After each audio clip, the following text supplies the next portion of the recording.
ओम सूर्याय नमः। ओम आदित्याय नमः। स्वागत है आपका हमारे चैनल पर। आज के इस वीडियो में आप सुनेंगे रविवार व्रत की कथा। रविवार का व्रत करने से हमारी कुंडली में अगर सूर्य कमजोर होते हैं तो सूर्य बलवान हो जाते हैं। मान सम्मान, पद प्रतिष्ठा, नौकरी, व्यापार, संतान, विवाह, सभी प्रकार की जो कामनाएं हैं वो इस व्रत के करने से पूरी होती है। इसके अलावा अगर आपके पिता से संबंध ठीक नहीं चल रहे तो आपको रविवार का व्रत अवश्य करना चाहिए। शारीरिक यदि कोई पीड़ा है, बीमारी है, उसके लिए भी रविवार का व्रत बहुत लाभदायक माना गया है। तो कथा आरंभ करने से पहले हम रविवार के व्रत का विधि विधान जान लेते हैं।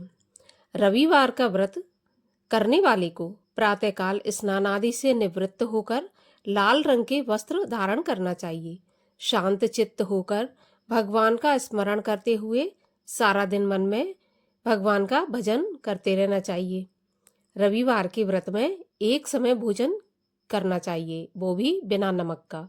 नमक का सेवन रविवार के व्रत में नहीं किया जाता। भोजन तथा फलाहार जो भी आप करना चाहते हैं वो सूर्योदय के बाद से लेकर सूर्यास्त के पहले तक आपको कर लेना चाहिए। मतलब जब तक सूर्य अस्त नहीं होते उसके पहले पहले आपको ये कर लेना चाहिए। अगर आपके निराहार रहते सूर्य अस्त हो जाते हैं तो आपको फिर अगले दिन सूर्योदय के बाद सूर्य भगवान को अर्घ देने के बाद ही अपने व्रत को खोलना चाहिए। सूर्य भगवान का व्रत करने पर आपको रविवार के व्रत की कथा सुननी चाहिए और साथ ही आदित्य हृदय स्तोत्र, सूर्य चालीसा या फिर आपको सूर्य भगवान का कोई भी मंत्र आता हो उसका जाप रविवार के दिन लगातार करते रहना चाहिए। तो चलिए अब हम सुनते हैं रविवार व्रत की कथा। लेकिन कथा आरंभ करने से पहले आपसे अनुरोध है कि ऐसी ही व्रत कथाएं सुनने के लिए और हमसे जुड़े रहने के लिए हमारे चैनल को सब्सक्राइब अवश्य करें और आज की कथा अच्छी लगे तो लाइक अवश्य कर दें। साथ ही साथ इस कथा को आगे शेयर भी कर दें।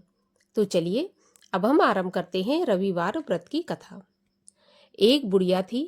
उसका नियम था प्रति रविवार को सवेरे ही स्नान आदि कर घर को गोबर से लीपकर फिर भोजन तैयार कर भगवान को भोग लगाकर स्वयं भोजन करती थी। श्री हरि की कृपा से उसका घर अनेक प्रकार के धन धान्य से पूर्ण था।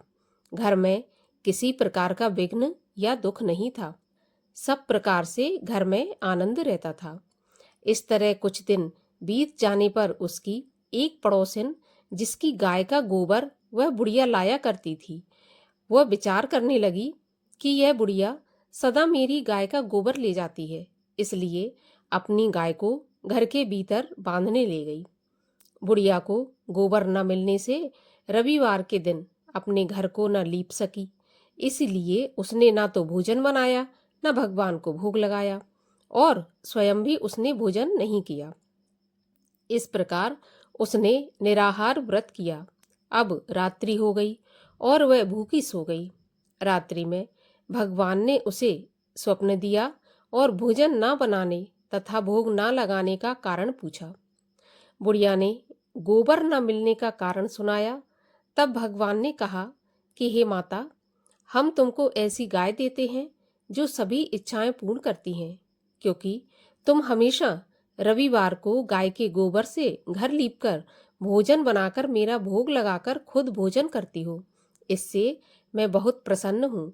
मैं निर्धन को धन और बांझ स्त्रियों को पुत्र देकर दुखों को दूर करता हूँ तथा अंत समय में मोक्ष देता हूँ। स्वप्न में ऐसा वरदान देकर भगवान अंतर्ध्यान हो गए। प्रातः जब वृद्धा की आंख खुली तो वह देखती है कि आंगन में एक अति सुंदर गाय और बछड़ा बंधे हुए हैं। वह गाय और बछड़े को देखकर अत्यंत प्रसन्न हुई और उसको घर के बाहर बांध दिया और वहीं खाने को चारा डाल दिया। जब उसकी पड़ोसन बुढ़िया ने घर के बाहर एक अति सुंदर गाय और बछड़े को बंधा देखा तो द्वेष के कारण उसका हृदय जल उठा और उसने देखा कि गाय ने सोने का गोबर दिया है, तो वह उस गाय का गोबर ले गई और अपनी गाय का गोबर उसकी जगह पर रख गई। वह रोज ऐसा ही करती और सीधी सादी बुढ़िया को इसकी खबर भी नहीं होती। तब सर्वव्यापी ईश्वर ने सोचा कि चालाक पड़ोसन के कर्म से बुढ़िया ठगी जा रही है, तो ईश्वर ने संध्या के समय अपनी माया से बड़े जोर की आंधी चला दी। तब बुढ़िया ने आंधी के भय से अपनी गाय को घर के भीतर बांध लिया। प्रातःकाल जब बुढ़िया ने देखा कि गाय ने सोने का गोबर दिया है, तो उसके आश्चर्य की सीमा न रही और वह प्रतिदिन गाय को घर के भीतर बांधने लगी। उधर पड़ोसन ने देखा कि बुढ़िया गाय को घर के भीतर बांधने लगी और उसका सोने का गोबर उठाने का दांव अब नहीं चलता, तो वह ईर्ष्या और डाह से जल उठी और कुछ उपाय न देख पड़ोसन ने उस देश के राजा की सभा में जाकर कहा, महाराज, मेरे पड़ोस में एक बुढ़िया के पास ऐसी गाय है जो रोज सोने का गोबर देती है। आप उस सोने से प्रजा का पालन करिए। वह बुढ़िया इतने सोने का क्या करेगी? राजा ने यह बात सुन अपने दूतों को बुढ़िया के घर से गाय लाने की आज्ञा दी। बुढ़िया प्रातः ईश्वर का भोग लगाकर भोजन ग्रहण करने ही जा रही थी कि राजा के कर्मचारी गाय को खोलकर ले गए। बुढ़िया काफी रोई चिल्लाई, किंतु कर्मचारियों के सामने कोई क्या कहता। उस दिन बुढ़िया गाय के वियोग में भोजन नहीं खा सकी और रात भर रो रो कर ईश्वर से गाय को पुनः पाने के लिए प्रार्थना करती रही। उधर राजा गाय को देखकर बहुत प्रसन्न हुआ, लेकिन सुबह जैसे ही वह उठा, सारा महल गोबर से भरा दिखाई देने लगा। राजा यह देखकर घबरा गया। भगवान ने रात्रि में राजा को स्वप्न में कहा कि हे राजा, गाय बुढ़िया को लौटाने में ही तेरा भला है। उसके रविवार के व्रत से प्रसन्न होकर मैंने उसे गाय दी थी। प्रातः होते ही राजा ने बुढ़िया को बुलाकर बहुत से धन के साथ साथ सम्मान के सहित गाय और बछड़ा लौटा दिया। उसकी पड़ोसन को बुलाकर उचित दंड दिया। इतना करने के बाद ही राजा के महल से गंदगी दूर हो गई। उसी दिन से राजा ने नगरवासियों को आदेश दिया कि राज्य की समृद्धि तथा अपनी समस्त कामनाओं की पूर्ति के लिए रविवार का व्रत रखा करें। व्रत करने से नगर के लोग सुखी जीवन व्यतीत करने लगे। कोई भी बीमारी तथा प्रकृति का प्रकोप उस नगर पर नहीं होता था और सारी प्रजा सुख से रहने लगी। बोलिए सूर्य भगवान की जय, आदित्य नारायण की जय।